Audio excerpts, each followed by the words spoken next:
Vamos a dar la bienvenida a todo el mundo. Bueno, buenas tardes para las personas que están en Europa, buenos días para las personas que están en América Latina. Muchas gracias a todas las participantes, las ponentes por estar aquí hoy. Vamos a dar inicio a la Conferencia Internacional Violencia Feminicida para la Guerra contra las Mujeres, que tendrá lugar el día de hoy con la ponencia inaugural en la que estamos ahora mismo, Claves feministas para erradicar la violencia feminicida, a cargo de la doctora Marcela Lagarde, y la mesa redonda Prevención del feminicidio, buenas prácticas y estrategias de incidencia que garanticen el derecho de las mujeres a una vida libre de violencias. Y el día de mañana, el jueves, tendremos la mesa redonda Feminicidio, impunidad y debida diligencia, avanzando hacia sistemas judiciales sensibles al género. Mi nombre es Manuela Rota y vengo de la Plataforma Unitaria contra las Violencias de Género, organizadoras de este espacio. Somos una organización feminista de la ciudad de Barcelona, en Cataluña, que trabaja desde el año 2004 movilizando la acción social y política contra las violencias machistas. La Conferencia Internacional Violencia Feminicida para la Guerra contra las Mujeres, que hoy iniciamos, abre un espacio para analizar colectivamente el fenómeno del feminicidio a gran escala. Es imprescindible que hablemos con datos rigurosos para visibilizar la magnitud de esta problemática social en todas sus dimensiones, causas y características. Poner el foco en los feminicidios desvela un patrón mayoritario de violencia distinto entre ambos sexos, que afecta a la libertad y a la integridad de las mujeres para desarrollar sus vidas. Feminicidio es un concepto político que muestra la posición sistemática de subordinación, desigualdad, marginalidad y riesgo en la que se encuentran las mujeres y que nos ayuda a comprender las raíces de la violencia machista en su límite más extremo, el asesinato de mujeres por el hecho de serlo. Para dar inicio a este espacio, tenemos el honor de contar con la doctora Marcela Lagarde, una referente en el feminismo, en el análisis y estudio de las violencias contra las mujeres, particularmente la violencia feminicida, y en la defensa de los derechos humanos de las mujeres. La trayectoria de Marcela Lagarde es inconmensurable, pero presentaremos brevemente algunos de sus logros. Marcela Lagarde es etnóloga por la Escuela Nacional de Antropología e Historia y maestra y doctora en Antropología por la Universidad Nacional Autónoma de México. Doctora honoris causa por la Universidad Autónoma de Colima y acreedora de la Medalla al Mérito Universitario Belisario Domínguez a estudiantes de excelencia por la UNAM. Dedicada a la ciencia, ha implementado sus conocimientos a lo largo de su vida como ciudadana y legisladora. En el periodo de 2000 a 2003 fundó y presidió la Comisión para dar seguimiento a los feminicidios en la República de México. Más tarde, de 2003 a 2006, fue diputada federal en la Cámara de Diputados de México. Con otras diputadas y diputados, fue redactora y promovente de la Ley General de Acceso de las Mujeres a una Vida Libre de Violencia, de 2007, así como el delito de feminicidio en el Código Penal Federal y Códigos Penales de las entidades federativas. Durante su diputación elaboró y dirigió la investigación diagnóstica sobre violencia feminicida en la República Mexicana. Emitió, junto con Andrea Medina, con quien compartiremos mañana en la mesa redonda sobre impunidad, un peritaje amicus curiae ante la Corte Interamericana de Derechos Humanos por el caso Campo Algodonero. Ha recibido numerosos premios, menciones, reconocimientos y medallas, entre los cuales se encuentra la medalla Sor Juana Inés de la Cruz, otorgada por la Cámara de Diputados de México en 2020, en reconocimiento a su labor en favor de la igualdad y derechos de las mujeres en los ámbitos social, político y académico. Y vamos a quedarnos aquí porque podríamos estar toda la hora hablando y sin más dilación vamos a dar paso a la doctora Marcela Lagarde. Al final de su ponencia, tengan en cuenta, vamos a contar con un breve espacio para dar respuesta a las preguntas del público a través del chat. Así que las invitamos a dejar sus comentarios y preguntas. Y ya está. Marcela, tienes la palabra.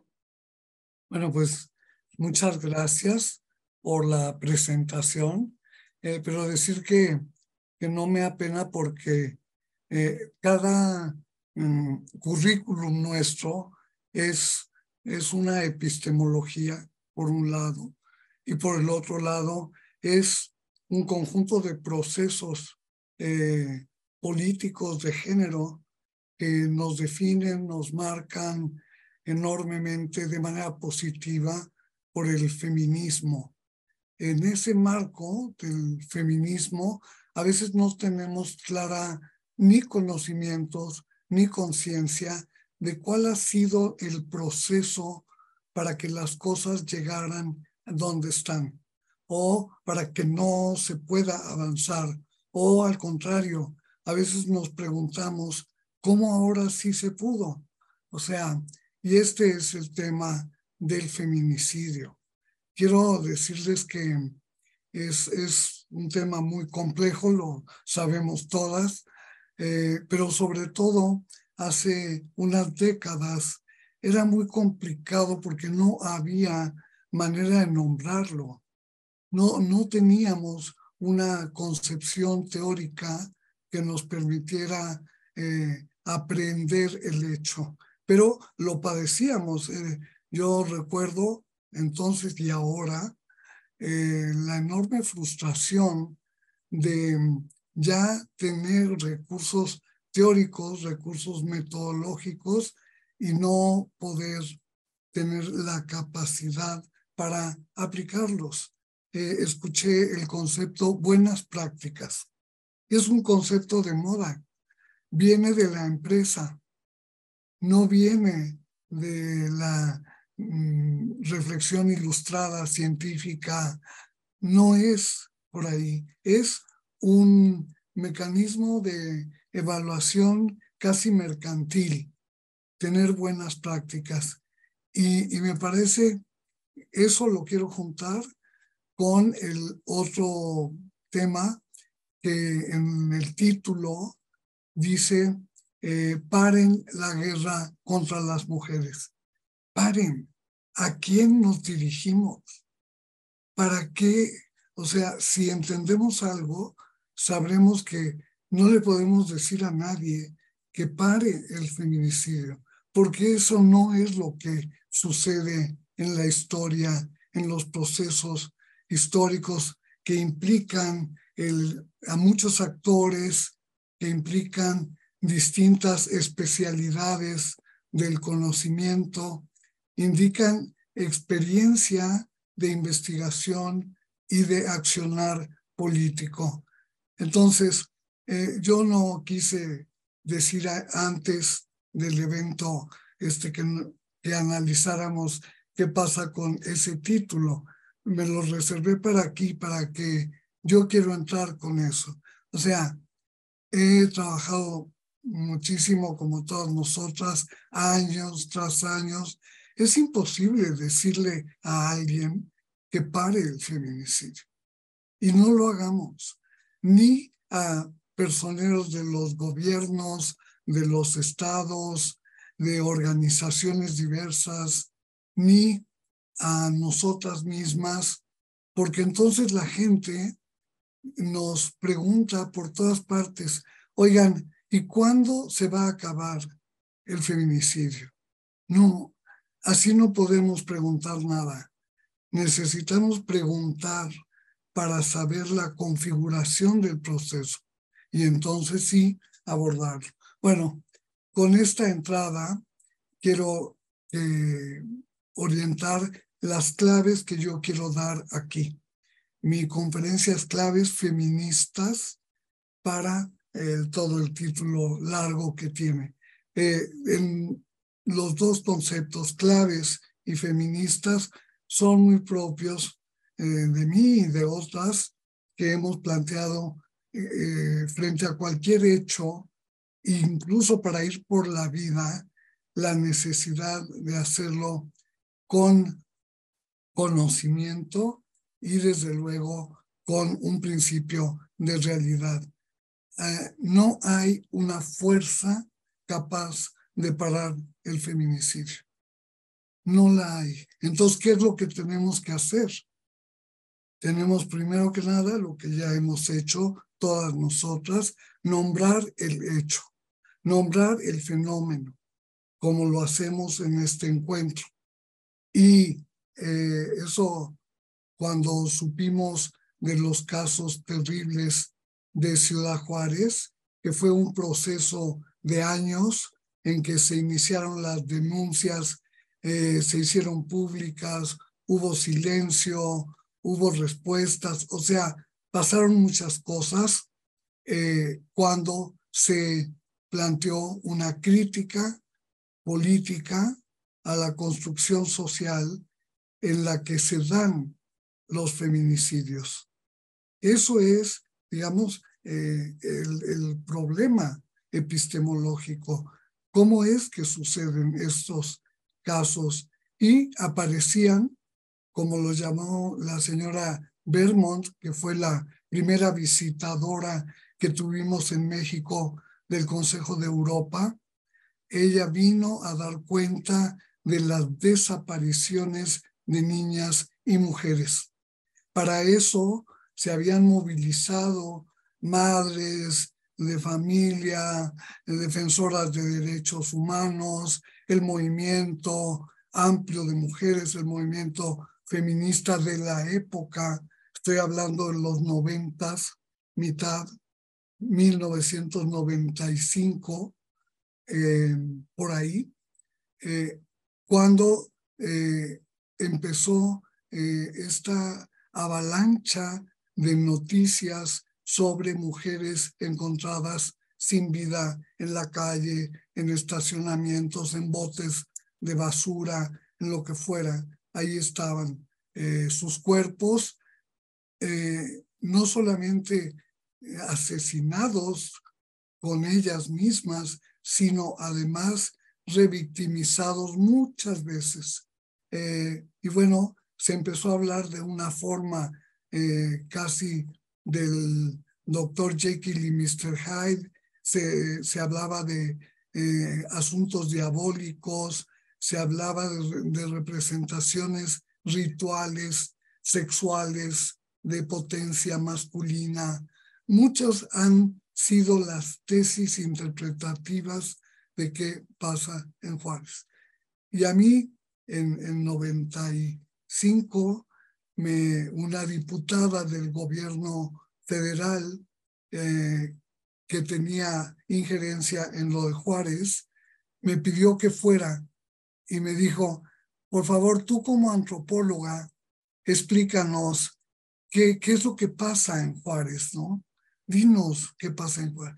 Y la verdad era una buena pregunta a una antropóloga, porque la antropología en sus distintas disciplinas y orientaciones ha tratado siempre el tema de la muerte, el tema de la violencia, el tema de la cuestión social, de género. O sea, la antropología tiene que ver con todo eso y tiene elementos científicos e institucionales útiles para enfrentar el problema. Y bueno, que ven a decirnos por qué matan a las mujeres. Me parecía casi el título de una novela.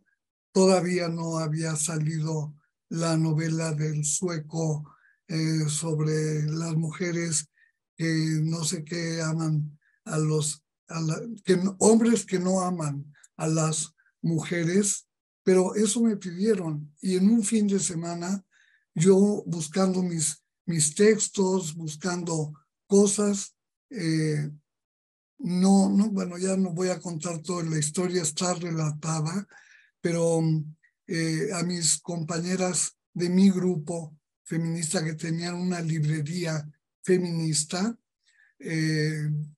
me prestaron un libro de Diana Russell y Jill Radford en inglés. La última noche que yo cené tranquila fue esa, porque al día siguiente yo fui a Juárez a decirles cuál era mi posición. Y lo que les dije es, en Ciudad Juárez hay un fenómeno que es el feminicidio. Eso es lo que pasa en Juárez.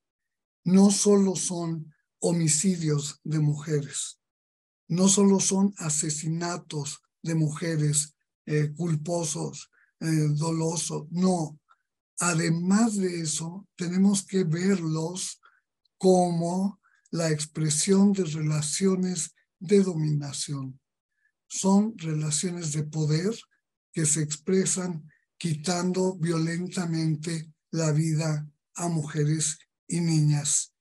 ¿Para qué? Pues para mantenerlas sometidas, pero también para hacer venganza directa en la vida cotidiana contra mujeres desobedientes, rebeldes, sumisas, cambiantes. Y ese poder expresado allí es lo que yo le aprendí a Diana Russell. Eso es lo que entendí de su definición múltiple del feminicidio. Yo, revisando la obra de Diana Russell y sus textos y todo lo que aprendí con ella, sé que se trata de esta cuestión política, que es la perspectiva feminista para analizar de qué se trata, porque no se puede decir paren al feminicidio, sino en primer lugar lo que aprendimos ahí es que nadie lo va a hacer por nosotras. Nosotras tenemos que enfrentar con compromiso relativo a nuestras fuerzas y a lo que podemos aportar, pero la ciudadanía y sobre todo las mujeres feministas con conciencia crítica, como nosotras y defensoras de derechos humanos, todas son quienes deben tener recursos científicos, filosóficos para enfrentar el problema. Decía mi maestra Bárbara Dahlgren que no hay mejor recurso que una buena teoría.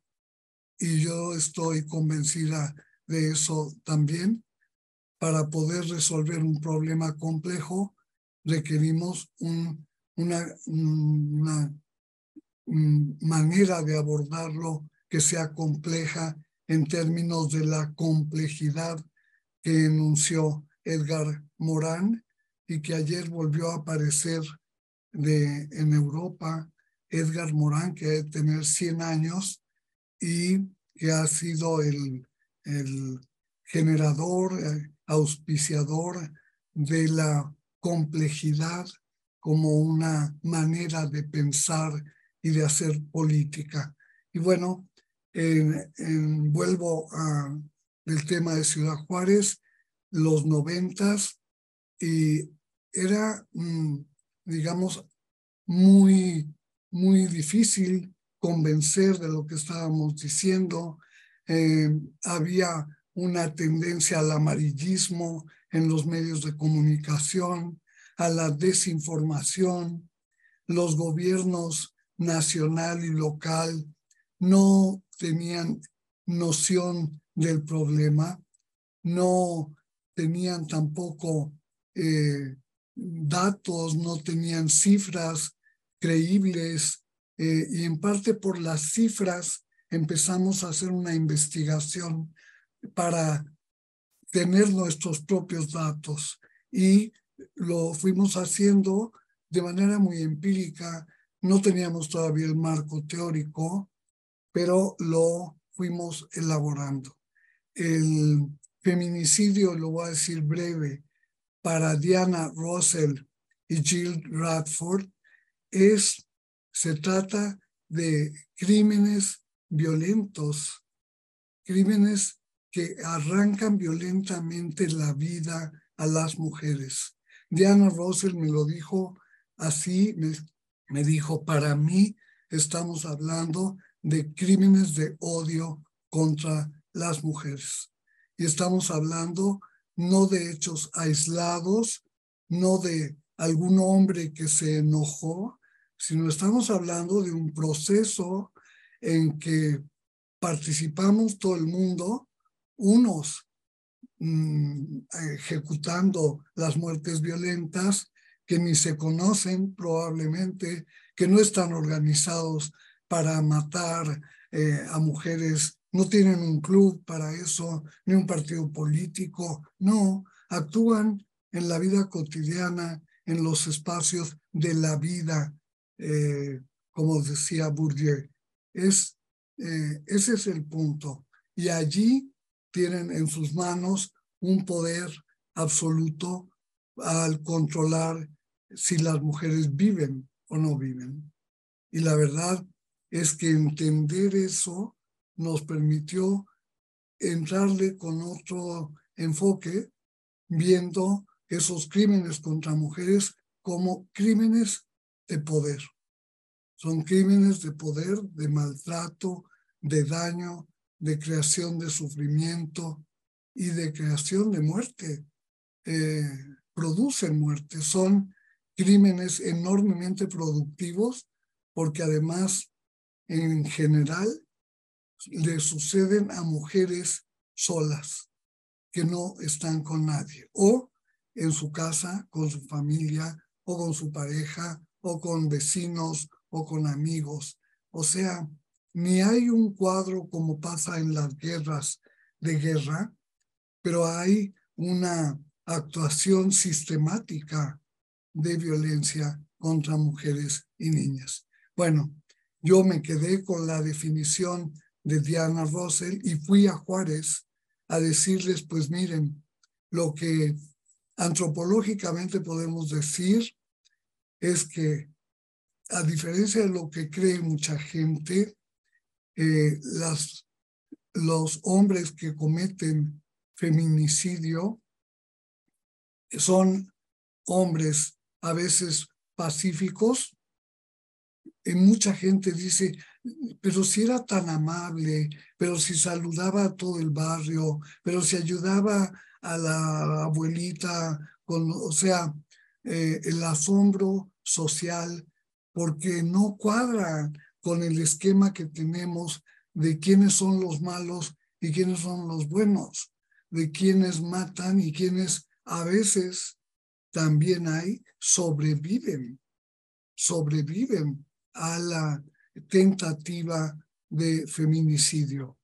Entonces, bueno, imagínense ustedes que había prensa, estaba presente una fiscal especial del caso de Juárez, organizaciones civiles, redes feministas, universitarias, un montón de gente, cuando hice esa conferencia y dije, lo que pasa en Juárez se llama feminicidio y es un crimen de odio contra mujeres y niñas que pueden o no estar en relación entre sí y que se producen cuando se fragiliza la vida de las mujeres y cuando se fomenta la ira, la rabia contra las mujeres, digamos, en un discurso, en una narrativa misógina, machista, sexista, patriarcal. Y bueno, salimos del evento y las primeras planas en todo Chihuahua es feminicidio. Y fue tan impactante porque muchas veces tardamos años en que nos crean, en que nos hagan caso, en que tengamos influencia. Pero en este momento, la gente ávida de tener explicaciones, bueno, no sé cómo, pero pasó que confió en que había una vía de interpretación accesible, interesante, importante, que podría ayudar, primero, a entender qué estamos viendo. Segundo, a enfrentarlo, enfrentar el feminicidio, que es en lo que ya estaban muchas organizaciones, pero no tenía nombre. Estaban ahí ayudando a familiares a encontrar a sus hijas, desaparecidas o hacer pruebas o una y otra cosa. Pero enfrentar significa también una postura política. Quiero decirles que mucha gente que no tiene formación o que no tiene estas ideas habla mucho de combatir. Les encanta combatir el feminicidio, combatir la violencia contra mujeres y niñas. Y la verdad, desde la perspectiva feminista, nosotras no estamos yendo a un combate. Nosotras estamos organizándonos para enfrentar, como lo plantean los grandes textos feministas del derecho en el mundo. Uno es la CEDAW y el otro es la Convención Belém do Pará. Ambos instituciones, instancias con influencia feminista muy clara, han elaborado sus documentos definiendo la violencia, el feminicidio y cómo enfrentarlo. La CEDAW usa el concepto eliminar. Eliminar es una palabra, se la regalo, guárdenla. Si pueden, bórdenla en un cojín para que no se les olvide. Es una palabra dulce, eliminar la discriminación contra mujeres y niñas. Dice todas las formas de discriminación. Es una teoría que tiene la CEDAW, que tiene Diana Russell y otras autoras acerca de cuál es esa disposición nuestra, si no es ir al combate, y tampoco vamos a ir a nuestras trincheras. Eso les encanta a otras. Cada una desde su trinchera puede abonar, cada una desde su trinchera es bienvenida. No, no estamos en trincheras. Queremos al revés eliminar esas estructuras de poder patriarcal, clasista y de todo tipo de poder autoritario, y enfrentar de la mejor manera, ir quitando las causas, tocando las causas de la discriminación. La CEDAW dice que la discriminación, cualquier tipo o modalidad, se produce por desigualdad. Es la desigualdad entre mujeres y hombres lo que está en la base de la caracterización de la violencia y por lo tanto colegimos, si se trata de eliminar, entonces tendremos que hacerlo a nivel de qué reproduce la violencia. ¿Cuáles son las estructuras de poder político de la violencia? ¿Cómo se articula en distintos niveles? ¿Cómo el poder de dominio de género está articulado siempre con el poder de dominio de edad o el poder de dominio de grupo étnico o nacional o de clase? O sea, no está sola la violencia contra mujeres y niñas. Está siempre articulada con otras causas y otros ámbitos de violencia. Bueno, el feminicidio entonces tiene componentes que lo hacen distinto al homicidio porque presentan una determinación de género, es decir, es por ser mujeres, por ser mujeres, por ser mujeres en el ámbito de la condición genérica de las mujeres. El feminicidio, yo le propuse a Diana que me parecía que que hay un elemento, un componente que teníamos que ver, y es el tema de la impunidad.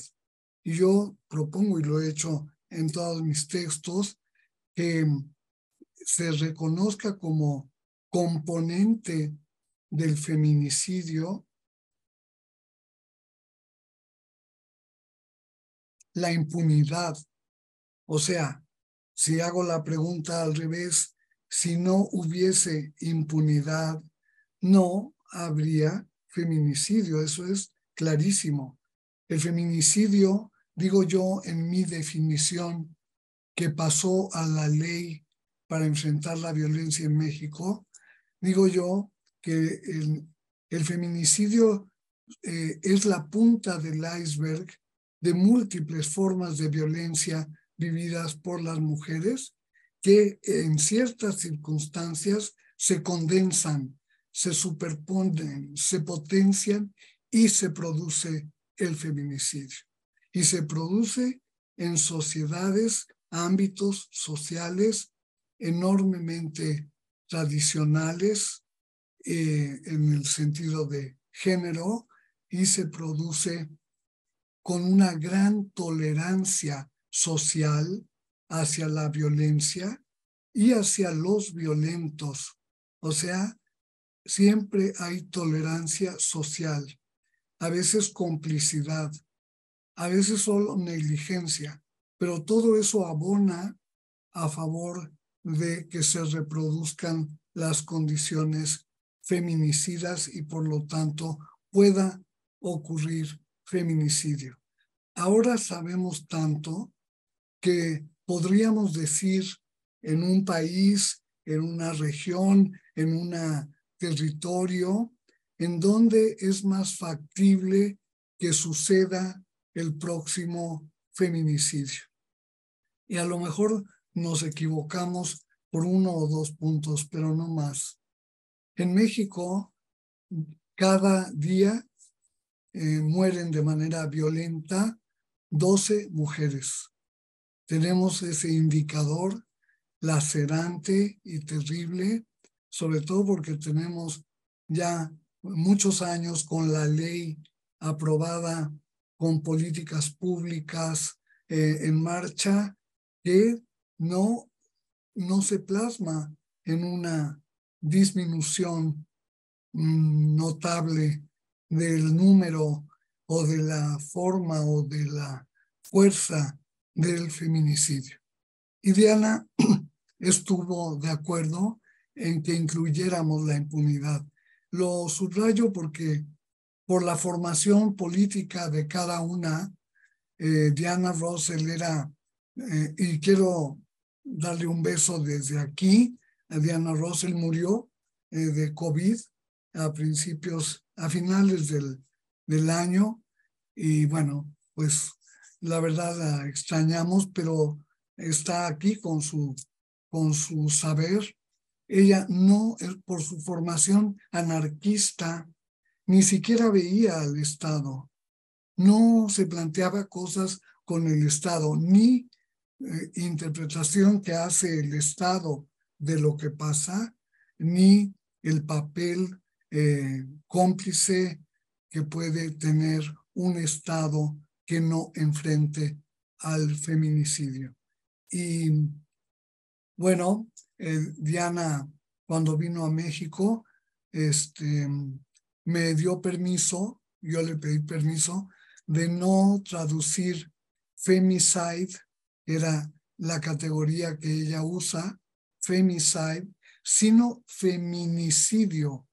Yo hice otra fonética para que sonara, para que diferenciáramos entre homicidio y feminicidio.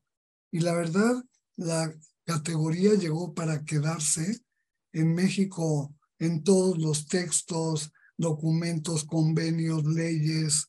Se llama feminicidio. Y hubo alguna época hace años en Centroamérica en que algunas compañeras se decantaban por discutirlo y por votar, que palabra íbamos a usar. Y yo siempre me opuse a ese mecanismo porque no es para votar, es más bien para construir una interpretación teórica, académica, científica y política. Pero bueno, llegamos a ese acuerdo. Todos los libros que publicamos desde entonces, con el permiso de Diana Russell, está traducido feminicidio, no femicidio, para hacer esta diferenciación.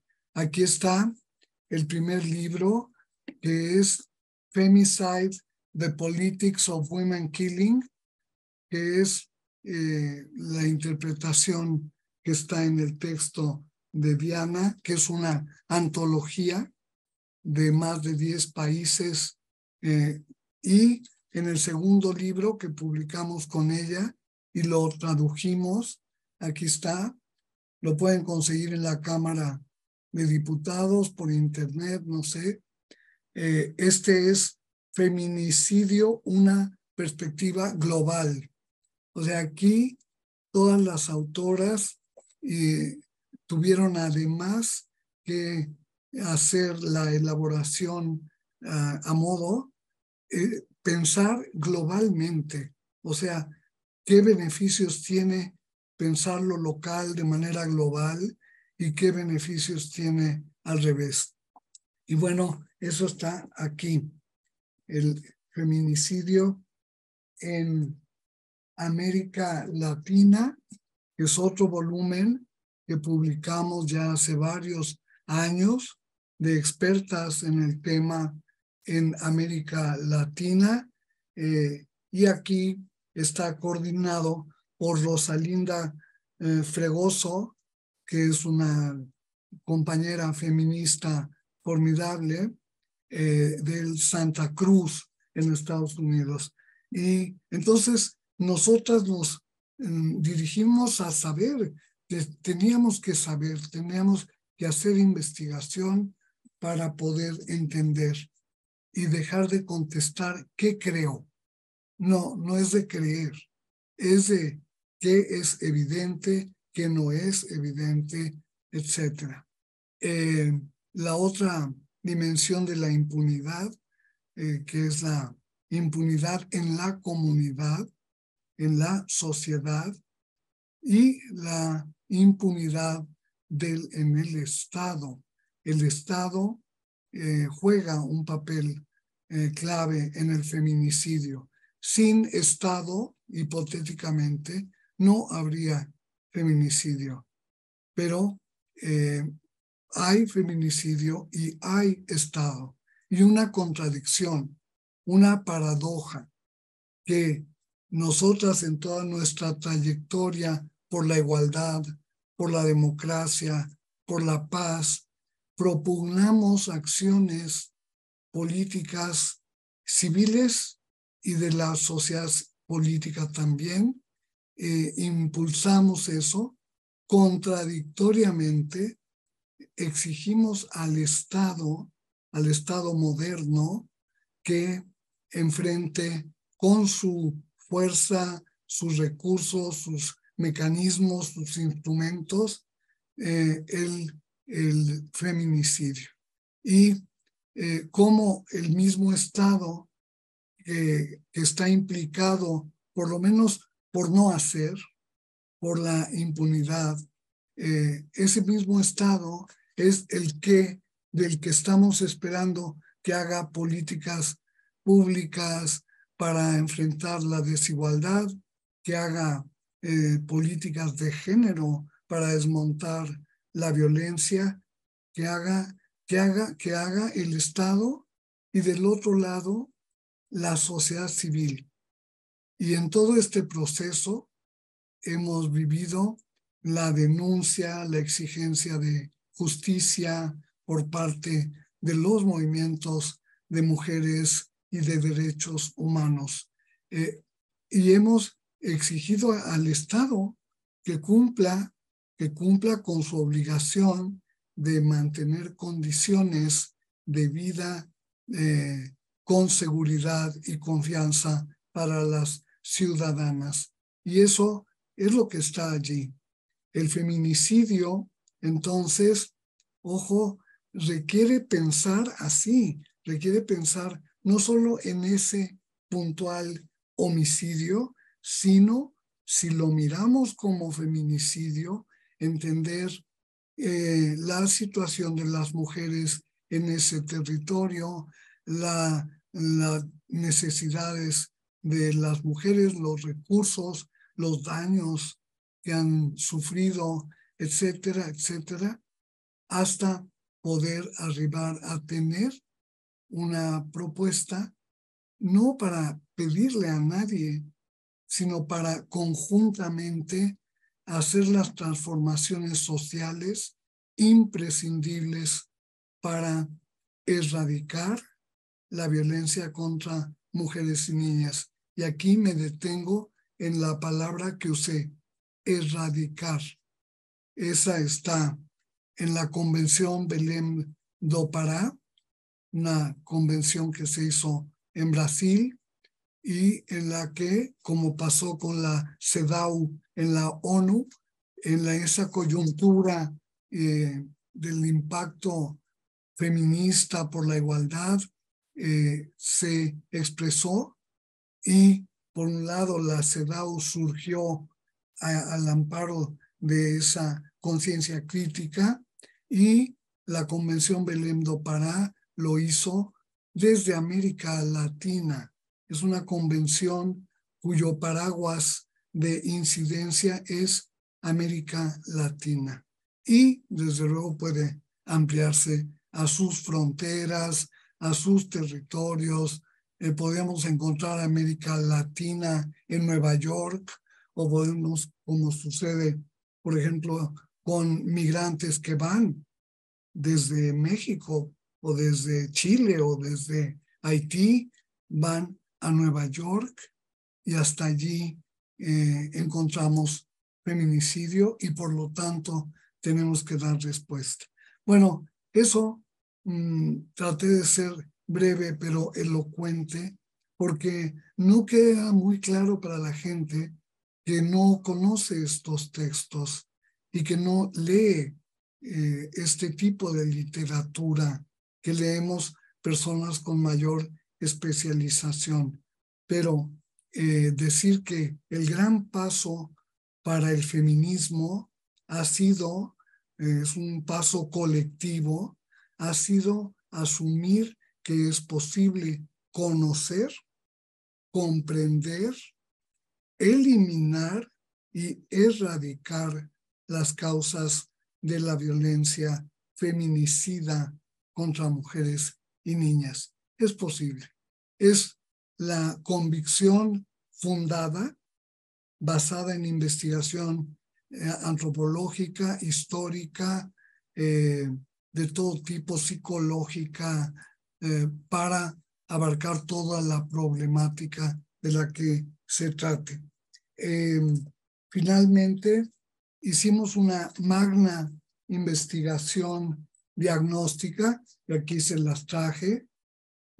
Pesa como 3 kilos, no es buena para viajar, pero es formidable porque es el estado de la cuestión del feminicidio en un territorio de mi país que solo es conocido afuera por sus bellas playas y palmeras y el mar, y que se llama Acapulco. Acapulco. Hay en otro estado que se llama Quintana Roo, también hay feminicidio enorme y también tiene mar y tiene playas y tiene sitios de diversión y tiene una economía basada en el turismo y muchas veces en tráfico de mercancías, en tráfico de armas, en tráfico de dinero, en tráfico de dólares, en tráfico de drogas, en tráfico de personas y particularmente de mujeres, niñas y niños. y muchos de ellos son víctimas de feminicidio.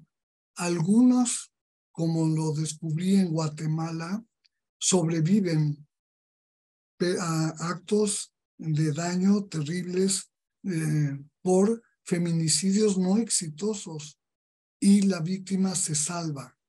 En Guatemala hay organizaciones de víctimas de feminicidio que incluso se llama sobrevivientes, una red, ¿no? Que es una red muy importante en Centroamérica, en Honduras, en El Salvador y en Guatemala. Y bueno, algunas veces lo corregimos con Diana, no todos son exitosos, sino que hay sobrevivencia. Cuando fui diputada, que trabajé todo esto, para eso me sirvió ser diputada, reivindico la política, me parece nefasta en la manera en que se lleva, autoritaria, no democrática, pero ahí es donde tenemos que actuar para poder trascender e impactar en la sociedad. Bueno, yo fui diputada con esto en la cabeza y en todo, en mi voluntad para enfrentar el feminicidio en Juárez. Al poco tiempo, ya en Juárez, descubrimos en todo el país. Y Disculpa. sí, ya me falta ¿cuánto? 5 minutos.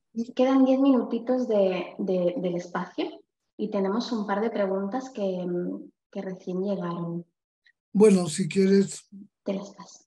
creo que ya acabé de decir, no sé, hazme las preguntas. A ver qué sale de nuevo. Sí. Bueno, por un lado nos preguntan, ¿piensas que las mujeres de las generaciones que nacieron con el término feminicidio como parte de su vocabulario tienen alguna ventaja para organizarse y enfrentar a este fenómeno? Algo ha cambiado de esa generación que vivió en los 90 y la que nació en los 90. ¿Cómo ha impactado el término en sí mismo, no? ¿Ahora lo digo?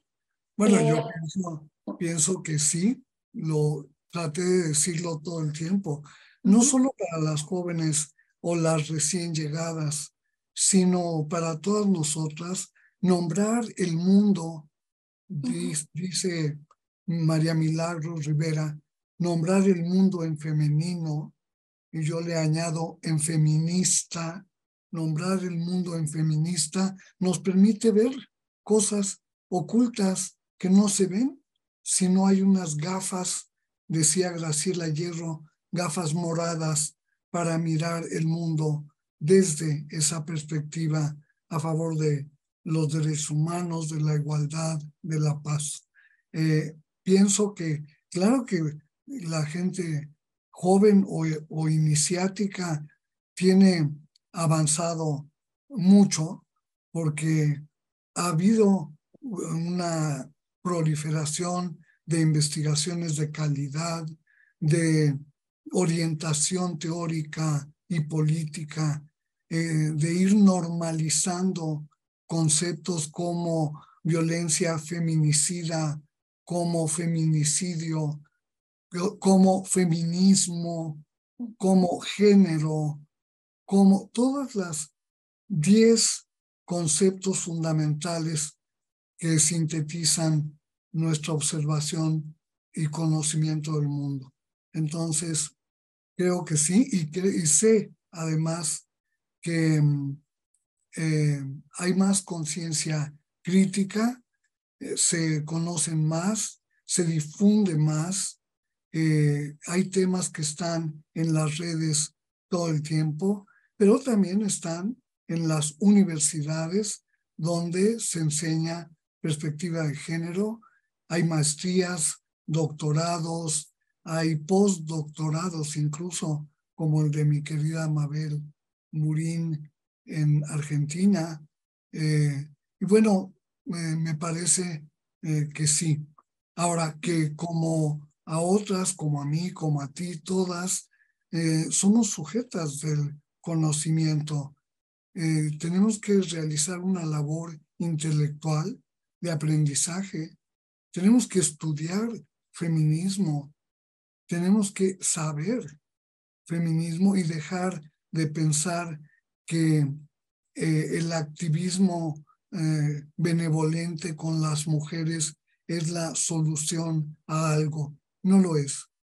Las mujeres nunca han avanzado en ese terreno a través de otros. No ha sido así. En cambio, pienso que las colegas contemporáneas, todas nosotras, tenemos la conciencia crítica de actuar, comprometernos, conocernos, si se puede hacer cosas juntas. Y en el caso de las genealogías que yo promuevo y otras muchas compañeras, ojalá cada una pueda hacer su genealogía, de dónde vienen sus ideas, de dónde viene su ética, de dónde viene su mirada participativa, etcétera.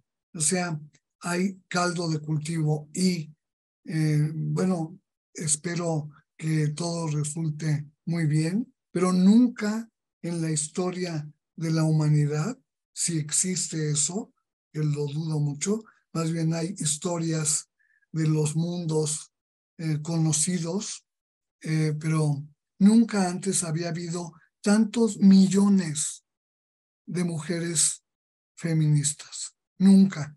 Somos millones. Y eso lo hemos construido nosotras y desde luego lo ha producido la brutalidad del patriarcado. Es tan brutal que favorece el desarrollo de una solidaridad con las mujeres para evitar daños y muerte violenta. Entonces, nunca antes habíamos sido tantas. Tenemos que posicionarnos ahí. No se habla de la misma forma en un rincón sin incidencia que parándote en una plaza o entrando a una red usando toda tu convicción y certeza de verdad, avanzar con mucha fuerza. Entonces creo que tenemos condiciones excelentes en ese sentido, que es terrible que en muy pocos casos se ha disminuido el número de crímenes, cosa que no debe llevarnos a ningún tipo de sensación de éxito, porque no la tenemos, pero sí sabemos, ya sabemos qué cosas favorecen la desigualdad, qué cosas generan violencia, qué pasa con las gentes nuevas que quieren vivir y que quieren vivir en paz, pero también no encerradas, no confinadas. Y no solo lo digo por la pandemia de COVID, sino por la pandemia de la violencia contra las mujeres y las niñas que está ahí presente. Tienen mucho que aportar con su nuevo horizonte de mundo que nosotras muchas ya no alcanzamos a ver, pero que ustedes sí. Entonces, enhorabuena que puedan asumir una visión feminista en una mejor situación personal y del movimiento para poder enfrentar con mayor certeza y con efectividad la violencia. Lograr eso pasa, y aquí voy a terminar esta respuesta, por potenciar a las mujeres. Por eso exigimos participar, por eso exigimos tener voto, por eso exigimos tener verbo, potencia en el mundo y poder influir para propiciar cambios de igualdad. Y eso, bueno, ahí está. La genealogía es reconocernos en anteriores Ojalá, bueno, si hubiera contemporáneas actuales, pero feministas, en primer lugar, mujeres, pero luego podemos añadir, desde luego, hombres, que ha habido muchos muy importantes sobre los que han trabajado, muchas feministas con convicción clarísima y han propuesto formas de interpretar el mundo que el feminismo ha asumido en parte. Entonces, disponerse eso es un acto de conciencia al compromiso a que las generaciones actuales no pierdan aquello que otras generaciones crearon o consolidaron o buscaron robustecer, llámenle como le llamen, pero hay un compromiso intergeneracional, debe haberlo. También es multicultural, también tiene que haber el desarrollo de un multiculturalismo en términos de Sheila Ben-Javid, para que pueda haber diálogos reflexivos entre nosotras. Y bueno, eso por la primera parte. No sé, la segunda. Sí, Cuéntame. muchas gracias por la respuesta. De repente han empezado a llegar muchas preguntas y no creo que nos dé tiempo a contestarlas a todas porque ya estamos sobre la hora, pero justamente has mencionado a la academia y hay una pregunta relacionada. Y dice, tú que eres académica y has sido legisladora, ¿cómo ves el vínculo entre la academia y los poderes del Estado, ejecutivo, legislativo y judicial? Y acabamos el turno de preguntas con esta, ¿sí? Gracias. No puedo contestar así. Mejor me quedo callada.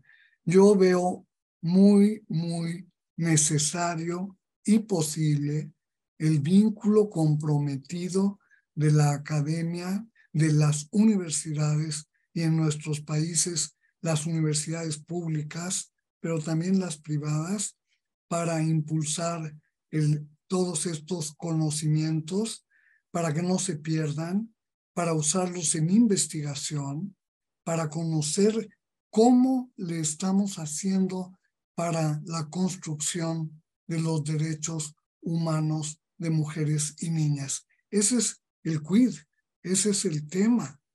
No es la denuncia justiciera, victimista, no es eso. Es la identificación de la violencia, uno, pero luego enfrentar la violencia para eliminar todas las formas de discriminación y erradicar todos los tipos y todas las manifestaciones de violencia contra mujeres. Hemos cambiado leyes en todo el mundo, en Europa, en América Latina. Bueno, hay una enorme influencia del feminismo, pero requerimos más. Requerimos que el feminismo sea verdaderamente sentido común, que sea, como decía Gramsci, filosofía de las masas. Necesitamos eso para poder potenciar la causa y lograr el empoderamiento de las mujeres. Pero eso ya no lo puedo contestar.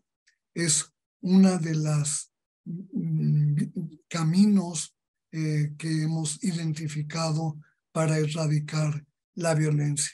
El empoderamiento de las mujeres en todas sus condiciones sociales y edades y el fortalecimiento de la democracia como relación entre los géneros. Y bueno, esa es una gran tarea que hacemos y que tiene ya una agenda y que está posicionada en la agenda como uno de los grandes problemas del mundo, la violencia contra mujeres. Amartya Sen y Martha Nussbaum, ambos príncipes de Asturias, por ejemplo, son grandes economista Amartya Sen y Martha Nussbaum, filósofa maravillosa, ellos hicieron una investigación para la ONU y concluyeron con los datos oficiales que obtuvieron que al mundo le faltan 300 millones de mujeres hasta hoy. Eso lo dijeron hace una década. Está publicado por la ONU. Es el grupo de investigación del PNUD, Programa de Naciones Unidas para el Desarrollo Humano. Ese es el paradigma de desarrollo social que asumimos desde la perspectiva de género. Ese paradigma es parte de la solución a este gravísimo problema. Pero nada de lo que he dicho es fácil, nada es automático. Mientras hay dolor, sufrimiento, pérdida de confianza, todo lo que trae el feminicidio, y por eso también creé una categoría que es violencia feminicida para poder nombrar, uno, que los procesos vitales son a lo largo de la vida de las personas. No es que un día son víctimas de una desigualdad y se acaba y ya, no, sino que forman parte de sus condiciones de vida y que es preciso cambiarlas, cambiar esas condiciones de vida para poder abatir la violencia contra mujeres y niñas. Es un asunto de bioética también. Es un asunto de respeto a la dignidad humana de las mujeres. Ahí estamos. Y el supuesto cambio de estafeta, espero que no se dé, porque no tenemos que irnos unas para que lleguen las otras. Nosotras, como feministas, siempre hemos trabajado construyendo espacios para que otras voces se manifiesten, para que otras vías de convivencia social sean posibles.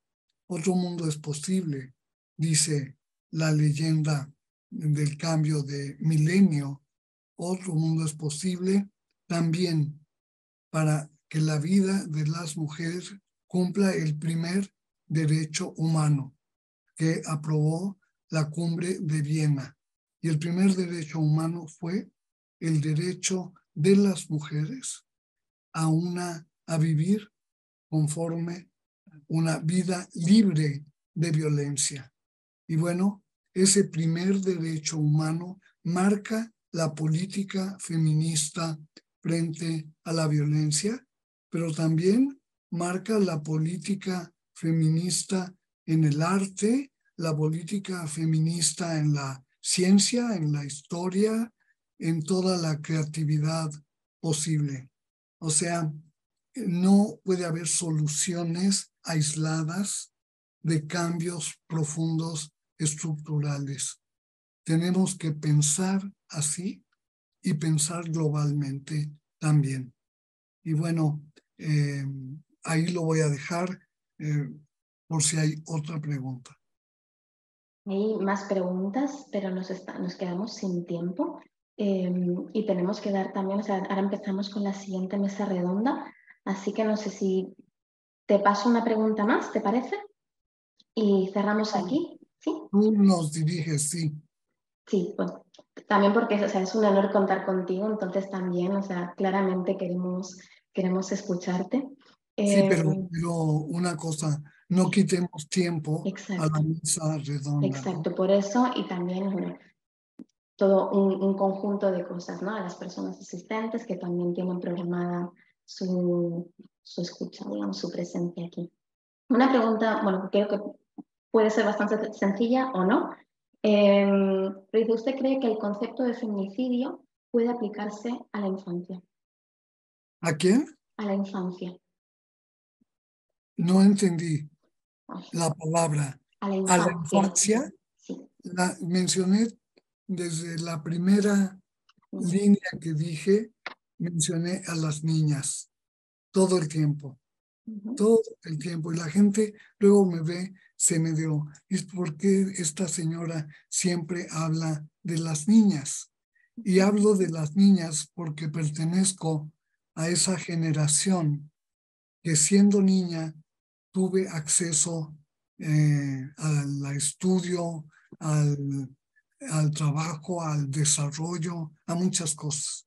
Y porque en la actualidad en la conferencia de Pekín, las pequinesas aprobaron que estaban ellas ahí en Pekín para defender los derechos humanos de las niñas y crearon en la plataforma de acción un punto exclusivo que dice las niñas. O sea, aplíquese toda la CEDAW a las niñas, a las adolescentes, a las jóvenes, a las maduras, a las mayores, a las viejas, a las ancianas, a las más longevas que todas del mundo mundial.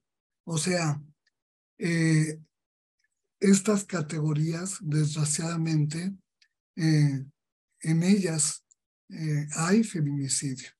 Hay feminicidio, por ejemplo, voy a mencionar uno terrible, dramático, cínico, es el feminicidio de Ernestina, una mujer indígena que fue secuestrada en un camino del bosque de su pueblo mientras iba a cortar leña. La robaron, la secuestraron, la golpearon, la violaron y finalmente quedó grave tirada allí. Ese feminicidio, porque finalmente murió Ernestina, una mujer de 90 años, flaquita, muy indígena, que fue violentada hasta la muerte. Entonces, tengamos la mente abierta. Igual hay bebés de 6 meses víctimas de violación y de violencia feminicida. O sea, por eso hablamos de categorías como de género. O sea, todo esto nos pasa por ser mujeres. A veces en México se da un debate que es, bueno, es producto de un proceso intelectual y político, el debate de si fue feminicidio o no. Y ahí ven ustedes a ministerios públicos que con dificultad leen un periódico de fútbol en su vida, que no tienen formación ni conciencia crítica, ni conocimientos científicos, nada, y opinan si fue feminicidio o no, en una falsa discusión. Siempre es feminicidio, porque no nos quitamos el género para vivir, no nos lo ponemos como un abrigo, nos constituye. Podemos hacer transformaciones, pero no eliminar la importancia que tiene en nuestra condición y la importancia que tiene en la vida, en la sociedad, en las comunidades, etc. No sé si con eso respondí, pero sí decir que, y también a los niños con O, porque hay niños, no son niñas, no son niñes, son niños y tienen el derecho a ser nombrados como niños. Imagínense que se empieza a montar una de que ahora ya no hay que ser niño, sino que hay que buscar otras opciones o encontrarlas o que nos las pongan a la mano para dejar de ser eso. Bueno, en el caso de la ley general de acceso. En el caso de otros textos feministas de análisis del poder de género, decimos siempre, bueno, por la vida y la libertad de las mujeres y las niñas, y añadimos después de una pausa, y los niños también, porque no somos sexistas, no somos sexistas, somos inclusivas, somos incluyentes, somos con lo que esto pueda aportar o no, podemos reconocer, reconocer los contenidos de esa niñez, y los niños tienen el derecho como hombres de vivir con derechos humanos. Y entre ellos está el derecho a no ser violentos, el derecho a vivir en paz, el derecho a tener derechos humanos y respetarlos. Y los niños y los adolescentes tienen el derecho de ser niños y adolescentes colmados de derechos. Entonces, el tema de si la categoría aplica o no, aplica para todas esas categorías. Por lo pronto, esta parte de la construcción del conocimiento ha sido muy importante, y aunque no nos damos cuenta, la mayor parte de la gente, hemos tenido a través de la presencia y la participación de mujeres en la política, en lo público, en la justicia, en todas las instancias, gracias a esa participación y a nuestro compromiso por desmontar el tinglado, que hemos ido lográndolo. Ahí ya se ven logros, ahí ya hay cambios en las cifras, y con el tiempo y un poco de paciencia vamos a encontrar avances muy importantes en torno a la pacificación de género del mundo. Pero tenemos que vivirlo así, como que estamos inmersas en una pacificación, en la posibilidad, como dijo la CEDAW, de vivir sin el eterno conflicto, sino vivir en paz. Muchísimas gracias, Marcela. Creo que es siempre un honor y un aprendizaje escuchar tus reflexiones, tus críticas también, ¿por qué no? Y tus observaciones. Nos lleva como a replantearnos, a cuestionarnos, a repensar todo lo que pensamos saber, y creo que también esto es el feminismo, ¿no? El cuestionarnos y el avanzar constantemente para llegar a algo mejor. Así que muchísimas gracias por estar aquí. Ha sido un honor, de verdad, escucharte e incluso conversar contigo.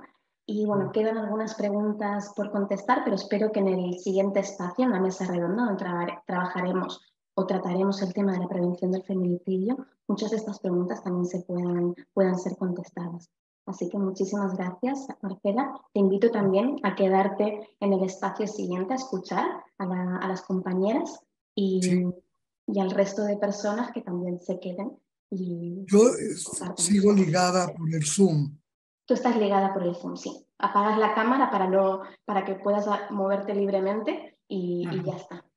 ¿Me da tiempo de ir por un cafecito? Te dan todo el tiempo. Ya no.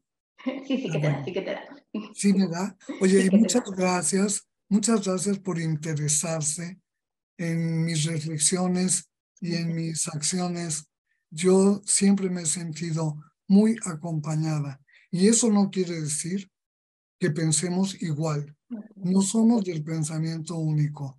Gracias a esa pluralidad podemos ir juntas y asociarnos como lo estamos haciendo aquí. Muchas gracias por eso también.